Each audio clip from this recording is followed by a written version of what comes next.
Okay, welcome to ldsbookreviews.com. I'm Ryan Daly again.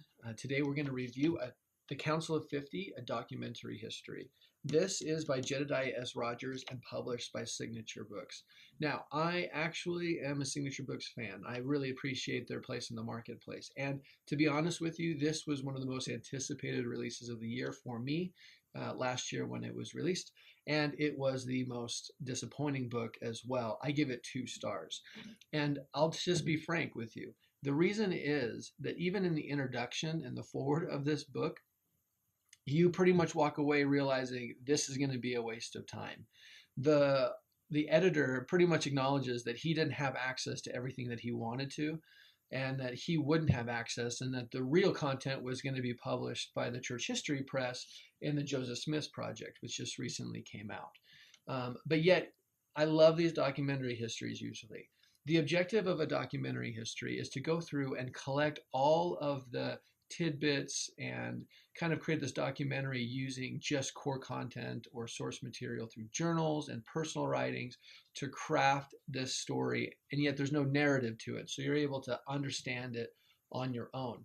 There are other documentary histories that I love, and I really anticipated this was going to be a great book. Also because of the content, right? There's this sensational idea around the Council of 50 where it hasn't been spoken of much. To give a little bit of background, previous to the martyrdom of Joseph Smith, he established an additional Council of 50, which was intended to be the form of government that would reign during the millennium, the secular government. So there were members of the church and non-members of the church. And so there were a lot of questions. And the church really hasn't discussed the Council of 50 much because there just brings up a lot of questions. So we would call the silence creates the concept of secrecy. So there's a lot of sensationalism around the Council of 50. Well, what was discussed? What was Joseph's real intention with it? What was his ideas? And so everyone was kind of clamoring for more information on the Council of 50. Really excited. Other signature books with a documentary history, which I'll review, I'm a big fan of. And so when this was coming out, I think I had pre-ordered it. I had it ready to go.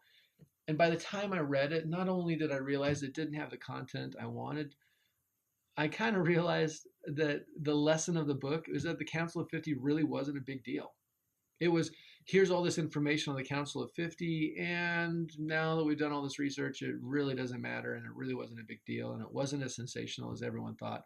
And it was just really a neat little council and concept that didn't go anywhere and didn't remain, kind of got reintroduced, and Brigham kind of tried to figure out what it was for, but it just didn't have a time and place. And so a lot of things like Joseph restored, just they were needed to be restored with a concept and idea, but not necessarily executed or implemented at the time. And so it was a challenging book because I wanted to love it so much. And I don't give the editor or the compiler or the author of the book, it's not his fault. There just wasn't the content there, and there just wasn't anything interesting about it. So it was a unique read. I'm glad I read it. I'm glad it filled up kind of some of those questions, and ultimately the answer was I just didn't even need to worry about this or be interested in this, or this isn't nearly as interesting of a topic as I was hoping. So again, I would say the Council of 50, a documentary history, as sensational as it sounds and as cool as it looks, is probably not worth the purchase. It is a fairly expensive book. I would avoid it, ignore it, not really care about it. I'm looking forward to reading the papers and the Joseph Smith papers to kind of pull that back in and get a bigger understanding of it. There's really nothing that needs to be highly interpreted about it. So again, 2 stars, not a big deal. I appreciate your time though. I appreciate the work gone through. I feel bad that he probably worked so hard on it, and at the end of the day was like, oh, this isn't nearly as cool as I thought it was going to be.